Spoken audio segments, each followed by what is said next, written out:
একঘেয়েমি আলুর দম ভালো লাগছে না? গণেশ চতুর্দশীতে ফ্রায়েড রাইসের সাথে কি বানাবে? তো বানিয়ে ফেলো সম্পূর্ণ নতুন স্বাদের পুর ভরা আলুর দম। পুরের জন্য পনির কুড়িয়ে লবণ চিনি মাখিয়ে নাও।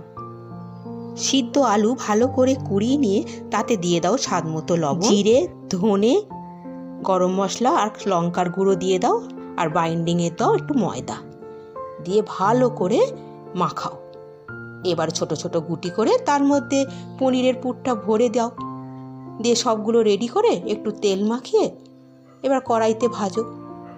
ব্যাস, ভাজা হয়ে গেলে একটা মশলা বানিয়ে নাও। আদা, কাঁচা লঙ্কা, টমেটো আর কাজু একটা মিহি পেস্ট বানিয়ে নাও। এবার কড়াইতে শুকনো লঙ্কা ফোড়ন দিয়ে দাও বাটা মশলা, জিরের গুঁড়ো, ধনের গুঁড়ো, কাশ্মীরি লঙ্কার গুঁড়ো। মশলাটা ভালো করে কষিয়ে নিয়ে জল ঢেলে দাও। ঝোল ফুটে উঠলে বড়াগুলোর ওপরে ঝোলটা ঢেলে দাও। পরিবেশন করো কোরানো পনির আর গরম মশলা দিয়ে।